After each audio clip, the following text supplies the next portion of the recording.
What is going on, Packers fans? Happy Wednesday. Welcome into an all-new episode of the Pack a Day podcast. I'm your host, Andy Herman. You can find me on Twitter at Andy Herman NFL. Appreciate you all being here. In just a moment, we're going to be chatting with Paul Bretl. We recorded the episode with Paul early on Tuesday morning, so I had a couple things that I wanted to go over really quick before we get into the episode with Paul. First and foremost, I wanted to remind you we've got the Admirals game coming up this coming Saturday. Make sure to get those tickets. I'll put the link in the description below. I'm going to be there doing a live Q&A. Ed West, former Packers tight end, George Kuntz, former Packers linebacker, and Robert Brooks, former Packers wide receiver, will all be there for a meet and greet. You get tickets to the game, the Q&A, the meet, you get all of it. So definitely worth checking out. Again, check out the link in the description. It's going to be a ton of fun out there this upcoming Saturday. All right, some news and notes. First of all, we got the official playoff clinching scenarios for Green Bay. We knew win and in, right? Well, it's also tie and in. So if they wanted to go that route, they could also tie New Orleans and get in this week. So if Green Bay wins or if they tie, they're in the playoffs officially. Also, if they were to lose, there are a couple other scenarios that get them in, although not super likely. First of all, if the Falcons lose or tie and the Rams lose or tie, Green Bay would get in no matter what. So a Falcons loss, let's just get rid of the ties. All right, let's just make this easy because there's probably not going to be ties. So if Green Bay wins, they're in. If they lose, they need either a Falcons loss and a Rams loss or a Falcons loss and a Seahawks loss. So those are the three scenarios. Barring ties, we'll get rid of ties. Win or Falcons and Rams lose or Falcons and Seahawks lose. Those are the three scenarios. Now, if you're wondering, the Falcons play the New York Giants. So if you're hoping to get in this week without a Packers win or a tie, you're probably going to be out of luck. Now, the Falcons did bench Kirk Cousins. It's going to be a new era in Atlanta. We'll see how that affects things, but it's in Atlanta. It's the Michael Penix show. It's against the Giants. I would still expect Atlanta to come away with a win in that game. As far as the Rams, they play at the Jets, so the Rams will be favorites there.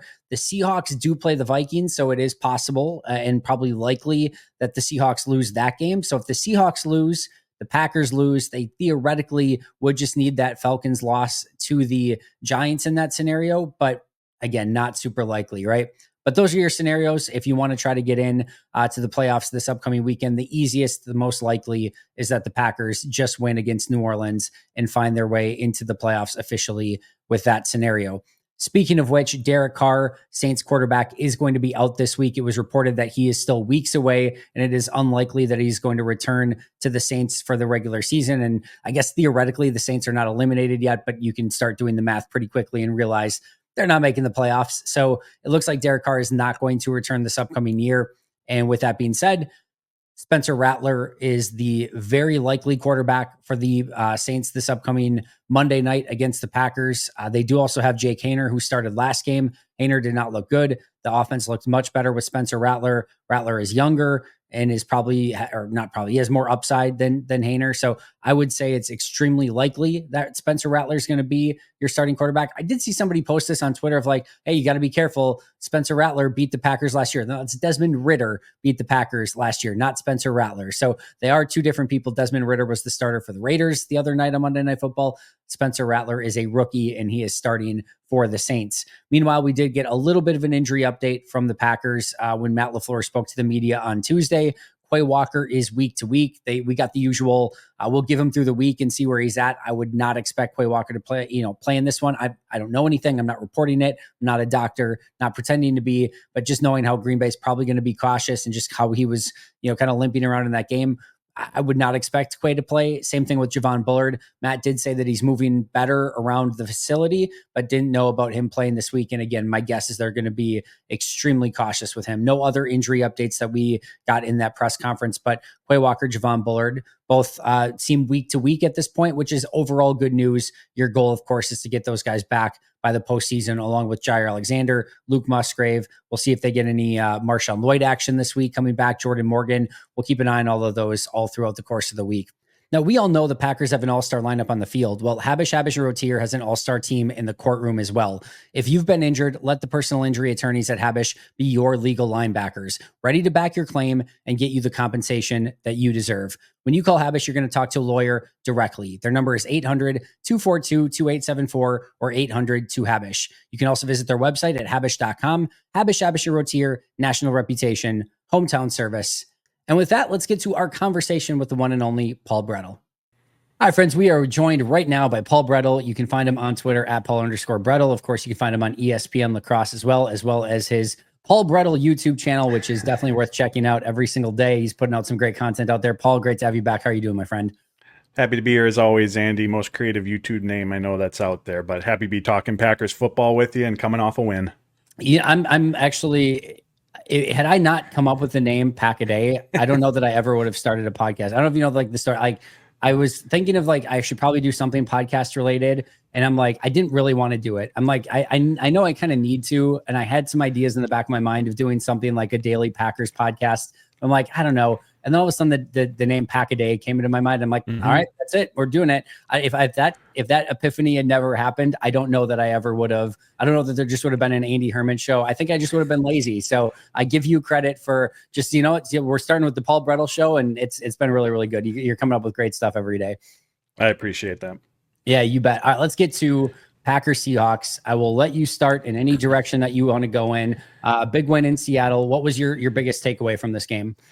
I mean, I'll start with what I think is on everyone's mind, and it's the play of the pass rush in this game from Green Bay, just because we know the ups and downs that the Packers have had, specifically with the 4-man rush this season. And in the games where they have generated steady pressure, a lot of times it's been from blitzes or simulated pressures drawn up by Jeff Hafley. But in this one, we saw the 4-man front getting home pretty steadily against the Seahawks, and it was everyone. I mean, 6 different players contributed to their 7 sacks. 9 different players contributed to their 12 quarterback hits in this game. And as we've talked about before, there's such a massive trickle-down effect that has, especially when you're shorthanded at the cornerback position. When you can get after the quarterback, those longer developing routes that the Seattle Seahawks love to obviously run with DK Metcalf. He came into this game as the most targeted downfield receiver in football. You don't have the luxury to necessarily run those because the pressure's getting home, disrupts the timing, the rhythm of the play. And for your secondary, your cornerbacks that were without Bullard, without Jair Alexander, that means less time in coverage. So pass rush obviously had a major impact on this game. And this coming into this game, this wasn't exactly a stout Seattle offensive line in pass protection, right? So the challenge moving forward is, again, not that you're going to pressure the quarterback 45% of the time every single game, but you want this type of performance to be closer to the norm rather than the outlier, which is what it has been this season. But I think some reasons for optimism in the sense of that, all right, the Packers can do this, have this type of performance more often, is that we're seeing multiple players coming on in recent weeks. I think since the bye week, Rashawn Gary has really continued to pick up steam. These last couple games, Carl Brooks, there's a couple, 2-3 pass rush reps every single game that just leap off this TV screen. Jason Rebrovich has said that TJ Slayton's the most improved defensive lineman on this team over the last 6 weeks. And then Kenny Clark in the middle. Kenny mentioned this past Friday that his toe's feeling healthy, and that's something he's been dealing with since the Eagles game at the start of the season. So we're starting to see multiple players. Devontae Wyatt obviously had a really nice spin move into the backfield. So we're starting to see a lot of these guys start to pick up steam. So for me, as we look forward to these final 3 games into the playoffs, that's, I think, what you hold on to as the reason for optimism behind, all right, this wasn't just a one-off against the below average offensive line. We're seeing a number of players start to pick up steam. And then, like I said, the next step, the challenge is to build upon this so this becomes closer to the norm rather than the outlier. Yeah, that's the hope, is that this wasn't just some fool's gold against a bad Seattle offensive line, which I think Seattle's offensive line, obviously not great, as you discussed. But I do think if you just look at how this front is playing, there are reasons for optimism that maybe this can be something, maybe not 7 sacks and whatever, but like a more consistent performance from that defensive front than maybe we've seen earlier this season. I want to add one more name into that as well, and that's Brenton Cox. Since being traded, Preston Smith, I went out and looked at this. Going to Pittsburgh. Now, obviously, Pittsburgh has TJ Watt. Herbig has been really good for them as a pass rusher. They've got Highsmith. They don't need Preston Smith to go in and give them a bunch of pass rush snaps, right? That's not necessarily what he's there for. But since being traded to Pittsburgh, Preston Smith has a total of 6 pressures, 0 sacks, no quarterback hits, an APF grade of 65.2 on 129 snaps. Brenton Cox has played 105 snaps, so 24 fewer than Preston Smith. He has 8 pressures, 3 sacks, 1 quarterback hit, and a PFF grade of 67.5. So a lot of people at the time, I think, maybe viewed that Preston Smith deal as like, oh my goodness, Green Bay is selling at the deadline. I think you can actually make a firm argument, even just going from Preston Smith to Brenton Cox and basically almost like an apples to apples change of like roles on the team with how many snaps Brenton Cox is getting. I think Cox has actually been a step up from where Preston Smith was. Preston Smith clearly did not want to be playing in that 4-3 style of defense. He wanted to go to the 3-4. You pick up a 7th round pick, you pick up a couple extra million in salary cap space. Like, I think just even take all that stuff aside, I just think even just getting Mosby and Cox and LVN and Enagbare on the field more has actually been a value add for Green Bay. And I actually think it's helped this defensive front since they've kind of moved on from Preston Smith. And one of the things Kenny Clark mentioned after the game, when, hey, what went into this performance? And it sounds simple. It is. Obviously, it's much more difficult, or everyone would do it. But he goes, we won our one-on-one matchups. Like, that's a lot of what that game came down to. And again, that's not something we've seen throughout the season, and not to write off the performance from this group up to this point. But I think just to provide some context, when you're playing a 4-3 defense like the Packers are, you're at a numbers disadvantage, right? 4 versus 5 versus the 3-4, the 2 outside rushers, you got 5 on 5. Matt LaFleur's talked about this numerous times this season. Today's NFL, the tight end position, the type of athletes that you have there, a lot of teams are keeping that player in to chip before sending him out into the flat or wherever his route's supposed to go. So now you're at 6 on 4.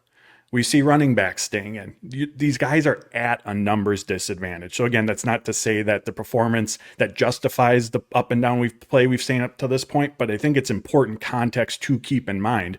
And so when these one-on-one matchups do arrive for Green Bay, obviously you're not going to win all of them. You want to win more than you lose, goes without saying, but those are the matchups that we got to see Green Bay start to take advantage of. And again, in this game, they were able to do so. But I think it's important just to be mindful again of just the numbers game that's at play along the offensive and defensive lines.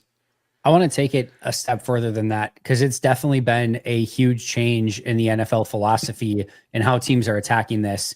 Yes, it's a numbers disadvantage of just 4 on 5, right? And then you get the running back and the tight end chipping, and it almost becomes like a 7 on 4 in that situation. But even taking that a step further, as I go through and I'm grading all these players in every game, what you usually ended up with, when you're thinking of a 5 on 4 back in the day, a lot of teams would double your best player along the line. So if you had an Aaron Donald or something, you get the double team there. And then everyone else would have some one-on-one opportunities. Maybe you had a double team inside on somebody, and then maybe you got a chip from a tight end or an offense or a running back if there was a really talented pass rusher on the outside, just to give some help and make it a little bit easier. What you're seeing now is you have that 4-man rush, and you've got your 5 offensive linemen, your running back, and your tight end. Your tight end's helping on one side, your running back's helping on the other. So your one defensive end is going against the offensive tackle, and then the running back comes in and chips him. So you're getting 2 people that are touching him on the play. Same thing on the other side, tight end, offensive tackle, tight end's chipping and helping on that initial block. He's going to then go release into his route, and then the offensive tackle has him the remainder of the way. 2 people that touch him on the play. And then you've got 2 interior defensive linemen going up against 3, a center and 2 guards, right? And what you're seeing a lot of times is, like, let's say that it's one-on-one guard versus defensive tackle. The center will help on the one player to begin with and give a double team there for the first portion of that snap. And then about midway through, he'll go and he'll help the other player for the second part of that. And what you're having happen is there is not a single 4-man player on that defensive front that is getting a one-on-one through the entirety of their rush. And I cannot tell you how difficult that makes things for pass rushers in the modern NFL.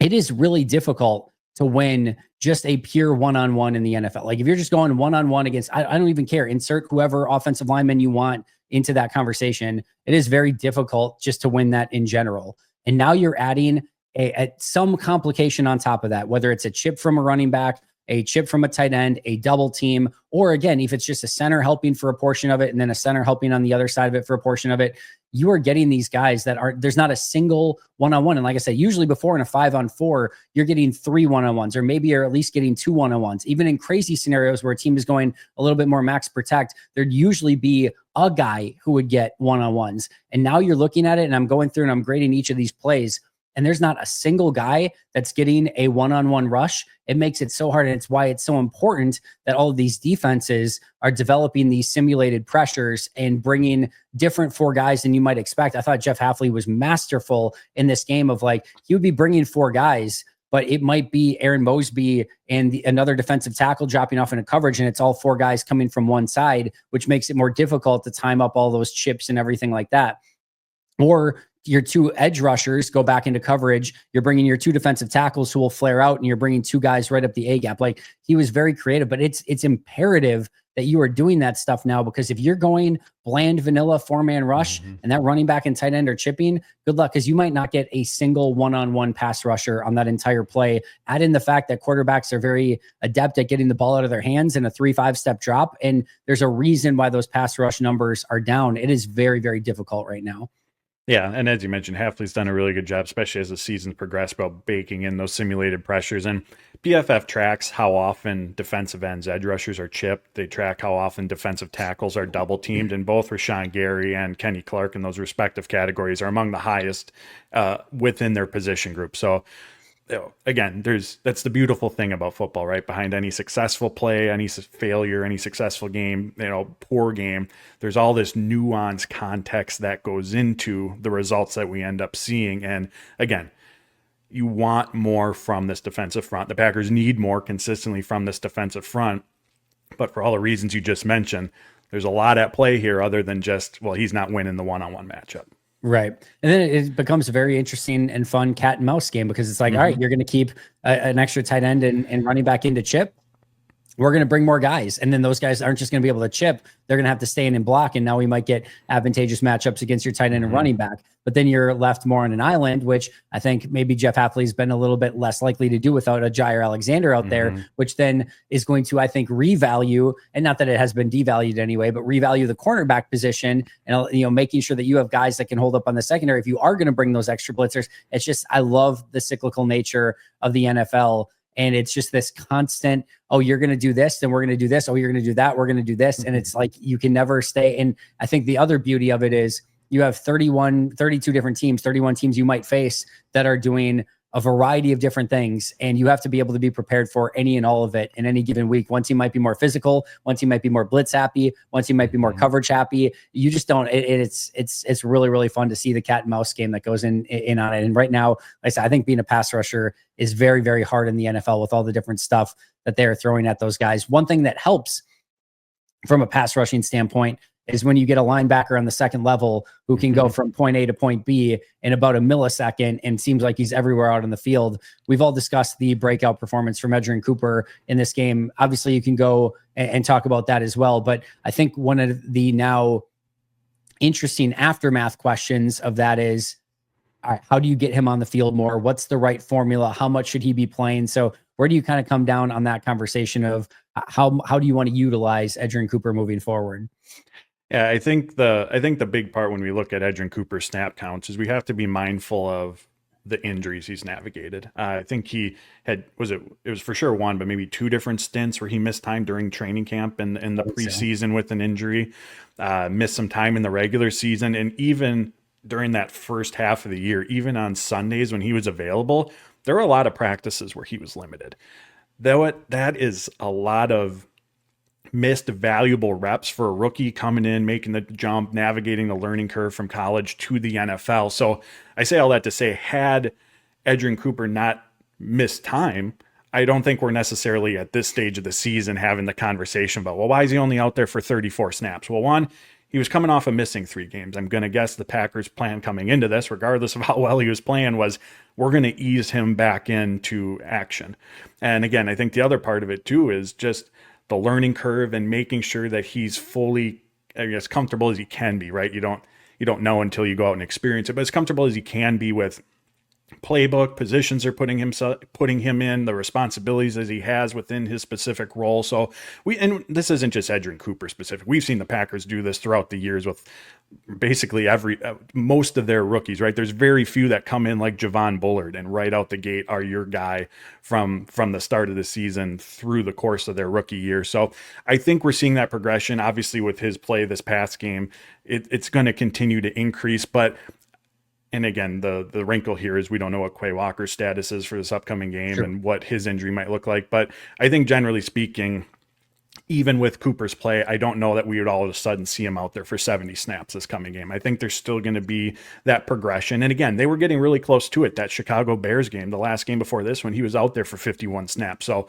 they have a plan in place, a progression that they're taking him on to make sure, again, that they're putting him in positions to where he can be, like we saw on Sunday. Like if those are the 34 snaps you're going to get from him, that's fine, right? Like, yeah, you want more, but if they're going to be that impactful, if that's what leads to those results, then by all means. But his role is going to continue to increase. I just think there's a time component to it.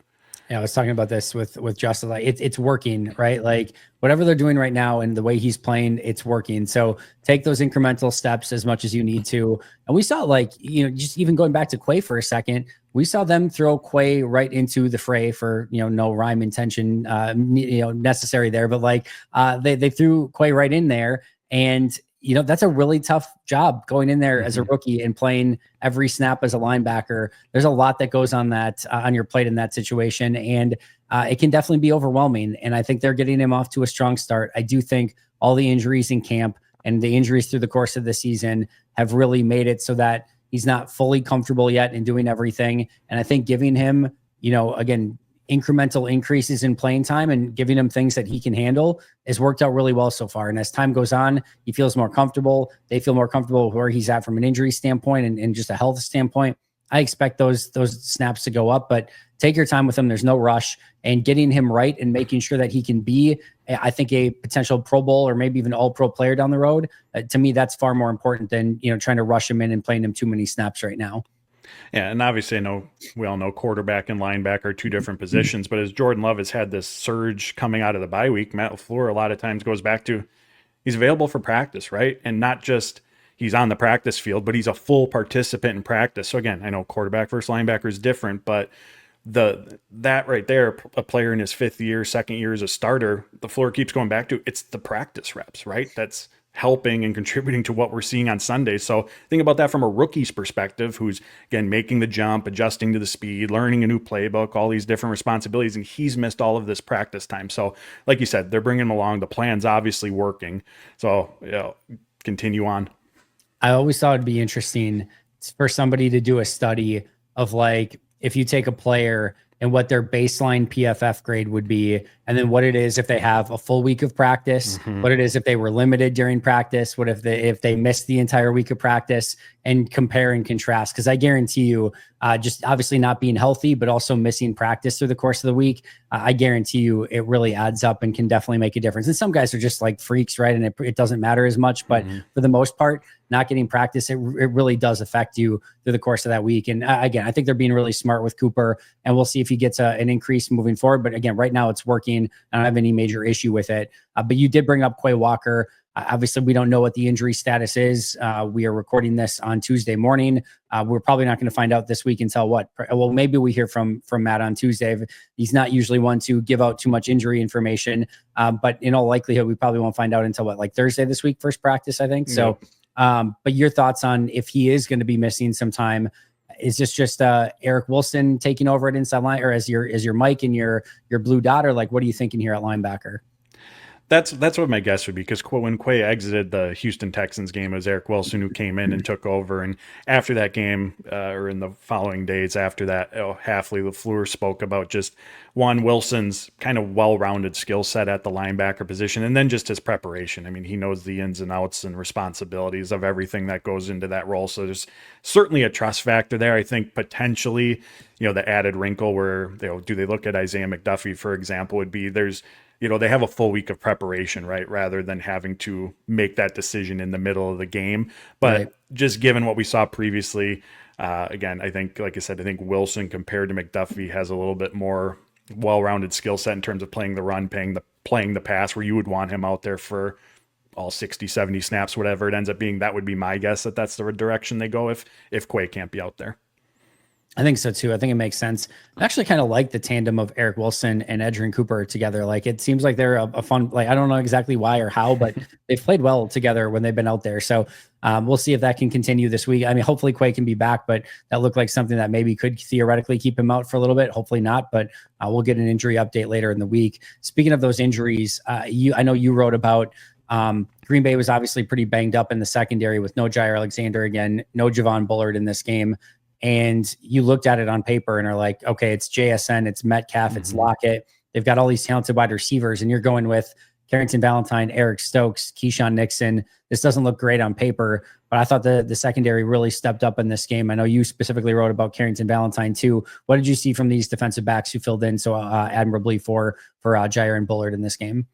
Yeah, and ultimately the cornerbacks, defensive backs are the ones on the field and have to make the plays. But I thought just the overall game plan from Jeff Hafley and the help that the pass rush provided, and just having Edgerrin Cooper in the middle of that defense was massive, and just taking some of that burden, some of that workload off of the cornerback position. We talked about the impact that the pass rush has. That's less time in coverage, right? And Metcalf and JSN, they were efficient. I think combined, they were caught 13 of 15 passes, but their average yards per catch combined, I think, was 8.5 yards per reception. Beautiful. So the Packers defense did a really good job of just taking away that big play ability. And one, it starts with the pass rush. You can't run those longer developing routes when your quarterback's under pressure as quickly as the Packers pass rush was getting after him.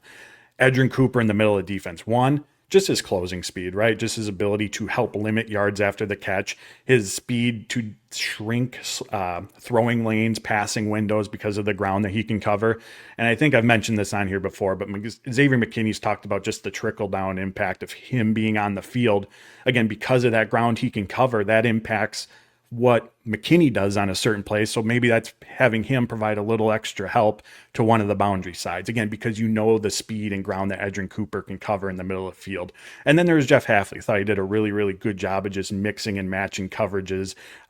Even on Valentine's interception, McKinney talked about afterwards how he thought that Seattle thought that Green Bay was in a cover one. They ended up being in a cover two. Again, the pressure got after the quarterback. So that play right there was a bit of a culmination of everything we're discussing here, helping out the cornerbacks make the plays on the ball. So I think everything that went into this game really, again, took some of the burden, some of the just the added stress that could have been on that cornerback position and helped him out. And now, having said all that, we got to give, of course, credit to the cornerbacks. They're the ones on the field at that position. And like I said, they did a really, really good job of just limiting explosive plays, taking the big plays off the table. I think Valentine surrendered around 10 yards per catch. Stokes was around 8. Nixon was around 6. So they did a good job of limiting Seattle's ability to move the ball through chunk plays.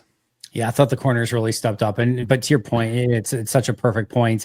It was everyone around them as well. And it's crazy how much easier life is in the secondary and as a defensive coordinator when your front four is getting home. And then I really think too, like if you look back in these last, really few games, Green Bay has not allowed anything really deep down the field. They've not allowed the outside wide receivers to get going. They haven't allowed the running games to get going. It's been the middle of the field that's been an issue. And all of a sudden now Edgerrin Cooper's patrolling the middle of the field a little bit more. And he's got a little bit more speed, a little bit more coverage ability, playmaking ability. And it just makes it harder for you to get going over the middle of the field. And like all of a sudden, and again, I know that there's going to be complications and it's not going to be perfect every week, but you've got the pass rush going a little bit. You're not being able to run the ball, and Green Bay's controlling the run game. And all of a sudden, you're not getting any explosive deep balls down the field. Green Bay's finding ways to get turnovers, and the middle of the field is now a little bit more closed because Edgerrin Cooper's patrolling that area. There's not much left. Like all of a sudden, you're kind of covering all your bases, and it feels a whole heck of a lot better. I asked Justice about this yesterday, but I want your opinion as well, Paul.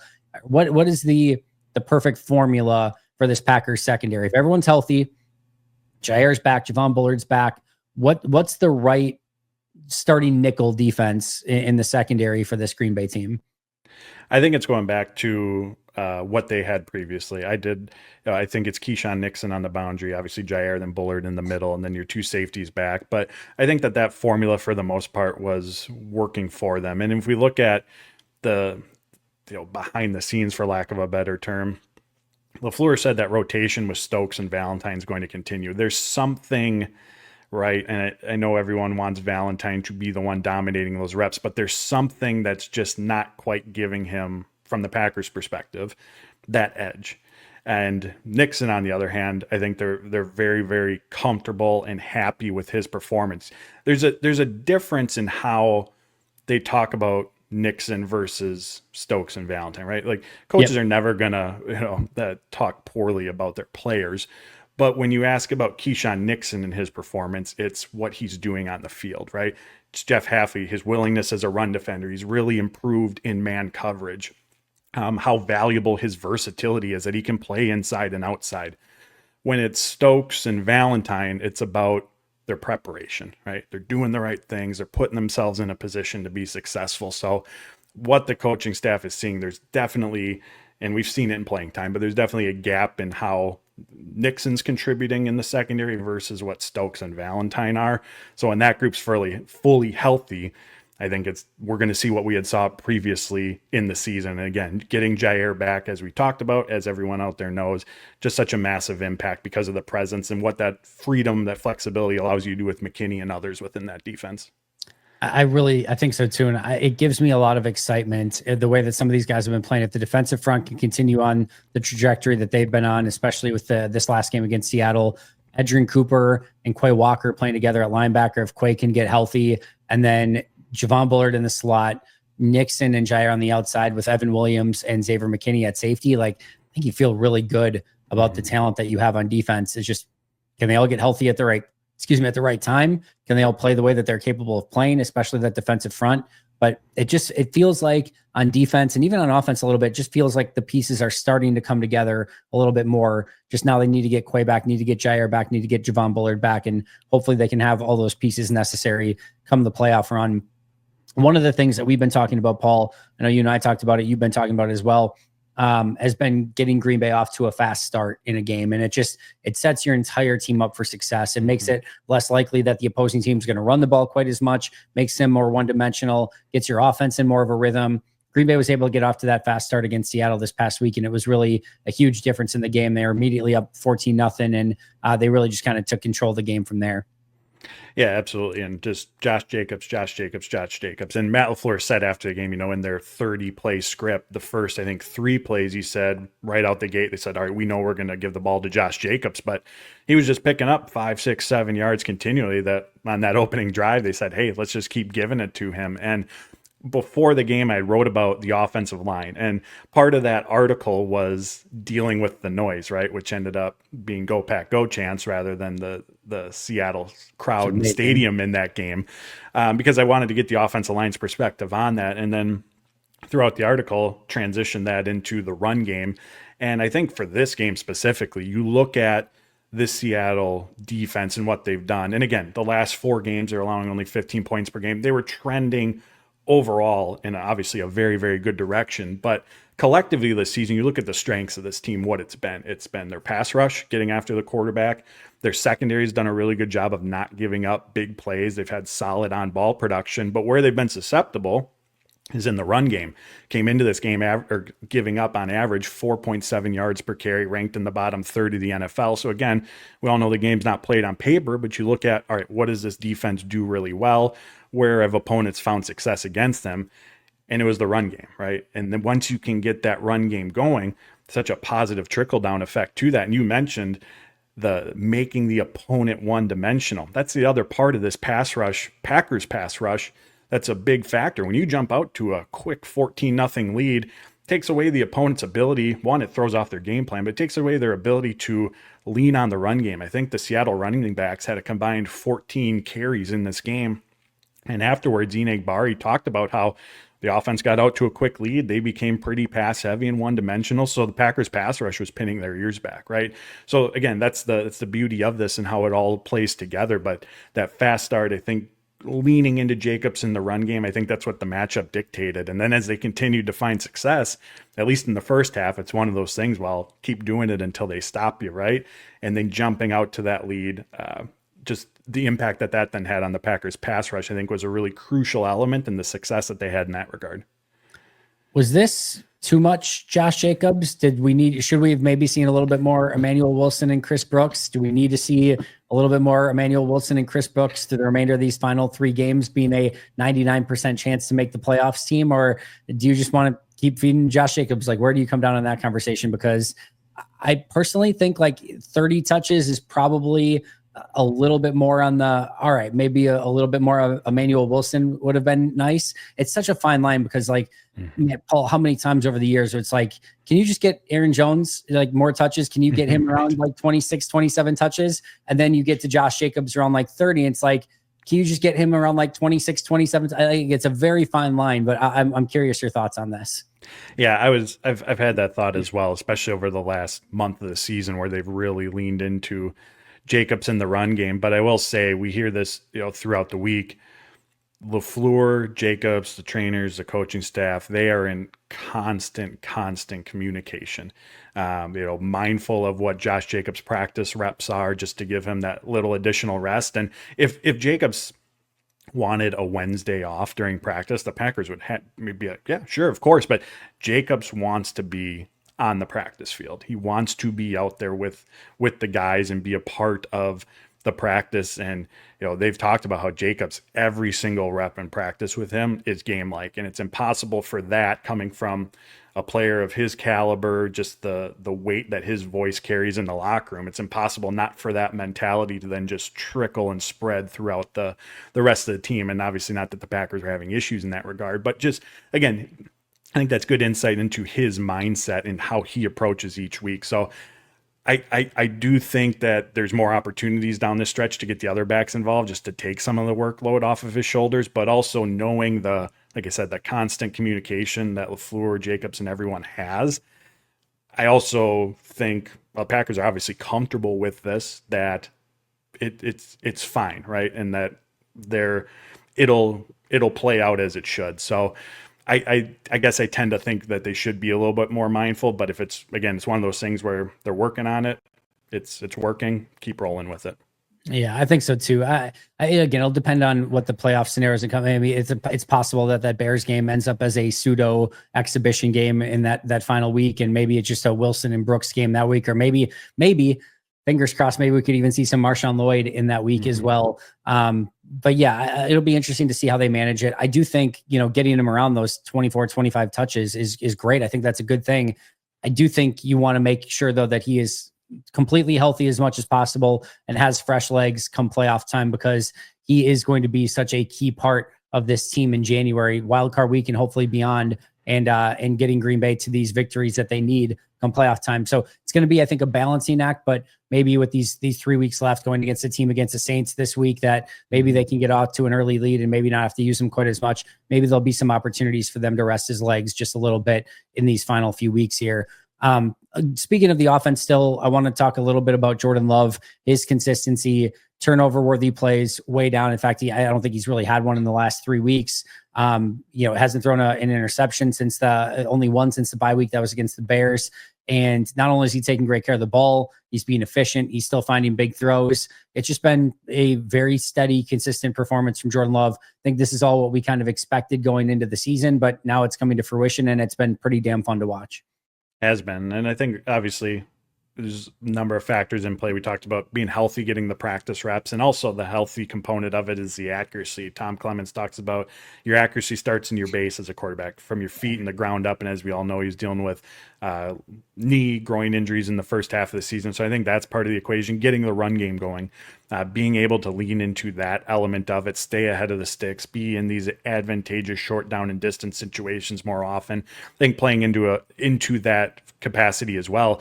And I mean, just look at the last 2 games, the Detroit Lions daring the Packers to throw the ball. That second half against Seattle, them daring Green Bay to throw the ball because they have to stop Josh Jacobs.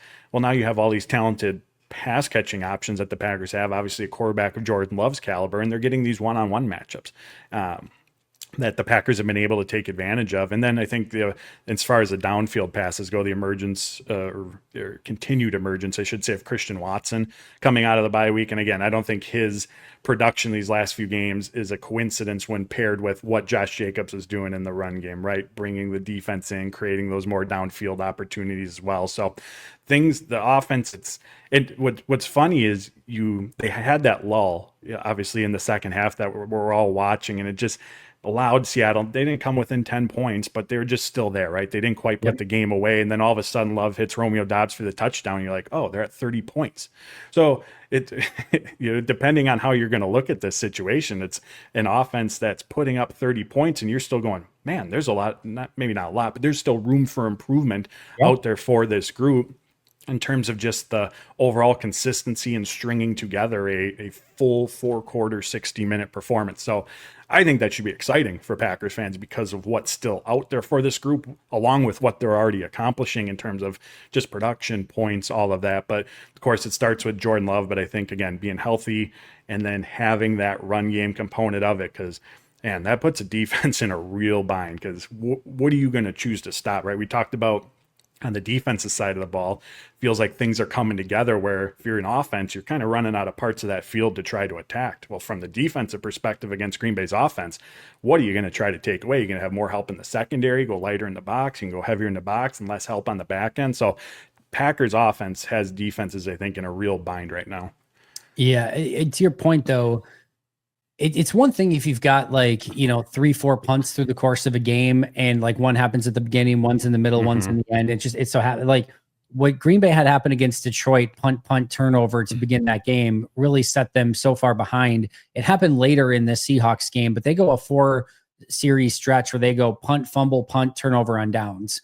And you can get away with that against Seattle, especially when your offense was really good up until that point and you got off to a strong start. But those are still lulls in a game that they can't have come playoff time. That will get you beat in the playoffs. So I do think they still have to find a way. And it's not like this is a 3-play, 2-yard punt, 2-play, 6-yard fumble, 3-play, 4-yard punt, 7-play, 45-yard turnover on downs. Even without the turnover on downs, when you're going to 3 series where you run 8 plays for 12 yards, 2 punts and a turnover. This offense is way too good and way too talented, regardless of what defense that you're going against, regardless of what's going on, to have a 3-series performance where you go 2 yards, 6 yards, 4 yards with 2 punts and a fumble. That to me is still a little bit more of they got to find a way to kind of get out of their own way in those situations. But on the flip side, to your point, they're putting up 30 points a game. Over the last 4 weeks, they're one of the top offenses in all of football. They continue to, almost put up points at ease, and it still feels like they're at 60 to 70% of what they're capable of. It's really impressive, but would it be just great if they could just go on a run where we saw this offense fully functioning for 4 full quarters and just kind of putting it together. I'm not asking for perfection. I get that that's never going to really be the case, but just not maybe some of those self-inflicted wounds still. Yeah, and that's kind of been the hurdle that they've been trying to overcome over the course of the season, and through various stretches, it's been different things, right? What those self-inflicted wounds are, but seeing more consistency in that regard. And if Love completes that pass that he should have hit to Romeo Doubs, or Josh Jacobs doesn't fumble on that drive, I think the potential, again, we don't know how that drive plays out afterwards, but the potential complexion of that stretch in the middle could look differently. And again, that's just one play, but you get to the postseason, you get to the playoffs, that's that one play. We talked about it last week. These games come down to 3, 4, 5 plays sometimes that end up deciding it. So you have to find a way to clean that up. I'm glad you brought up Christian Watson, who I do think his play has been really important to this offense. And I brought it up last week and it's been talked about a little bit too, but I do think we have to start changing the narrative of, just Christian Watson as this drop merchant. He has 1 drop in 2024. He has 2 drops in 2023. He's had 3 drops total over the course of the last 2 seasons. And he's had 8 drops in his career. Just for comparison, Jaden Reed has 9 this year. So Christian Watson has not had this drop issue that I see a lot of people still bring up. I think I saw it in the comments on one of our videos the other day. Christian Watson's not dropping passes. Now, there's sometimes tracking the ball has been a bit of an issue at times, and maybe that, but like 1 drop this year, 2 last year. He's doing a really great job. And I thought made some really tough contested catches. Obviously, the one along the sideline. There's that one, I think, on a key third down. Like he's doing a really, really nice job. And I think he's bringing something, I think, special to this offense and something that they just really need at that wide receiver position. Yeah, absolutely. Like we talked about last week, his contested catch ratio has improved so much, I think from 33% up to 70%, one of the highest on the team. And as you mentioned, the drops, I think of the 4 receivers who see regular playing time, he definitely has the fewest. And I think it's by several compared to Reed, Dobbs, and Dontavian Wicks. So he's been a steady presence, and he brings an element with that speed and size combination that just these others receivers within this offense don't. And again, taking advantage of those downfield opportunities has been such a big part of the Packers' offensive success coming out of the bye week. I think he's averaging over 30 yards per catch, and that's on 11, 12 receptions. This isn't on 2 or 3. He's doing this 2, 3, sometimes 3 times a game, coming up with these type of receptions. And again, that's just a game changer for an offense because it's such a stressor for the defense, right? Because you can't take away the downfield throw and still try to take away the run too. You got to pick or choose. And again, that's where the stressor comes in, and something that the Packers can exploit and something that they've been able to take advantage of. And like I said, it all pairs together. It's not a coincidence that as we're seeing the run game get going, leaning heavily into that I think the more downfield opportunities for Watson, and for the most part, he's coming through on those plays as well. Yeah, you love to see it. All right, last but not least, Paul, before we get you out of here, Packers Saints. We got word on Tuesday morning that Derek Carr is going to be a few weeks and is likely to unplay the remainder of the season. He will be out against the Packers. Likely Spencer Rattler, the starting quarterback, would be my expectation. What are your expectations for the Packers going into this game against the Saints?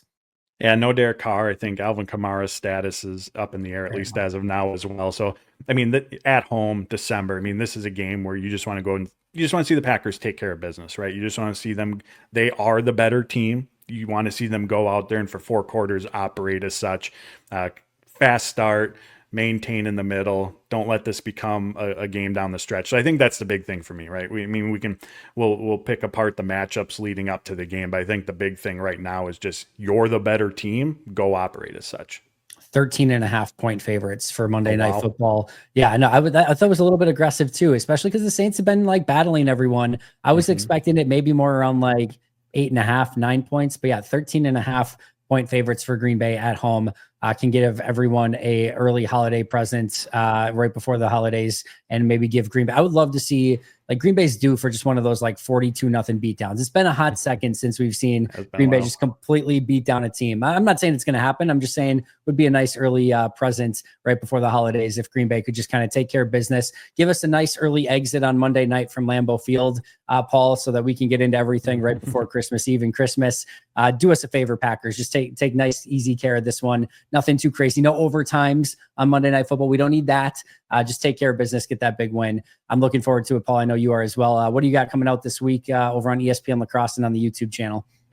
Yeah, I appreciate it, Andy. Follow me on Twitter at Paul_Bretl. Head over to ESPN Lacrosse. We've obviously taken a look back at the recent performance from Green Bay. Edgerrin Cooper, the pass rush, Carrington Valentine, the cornerbacks. Looking to get something up here in the next day or so on Romeo Dobbs. His contribution, specifically in, third downs, late game situations. Romeo Dobbs has been just a go-to option, not only this year, but going back to last season as well for the Packers. And then we'll dive into the Packers-Saints matchup as well.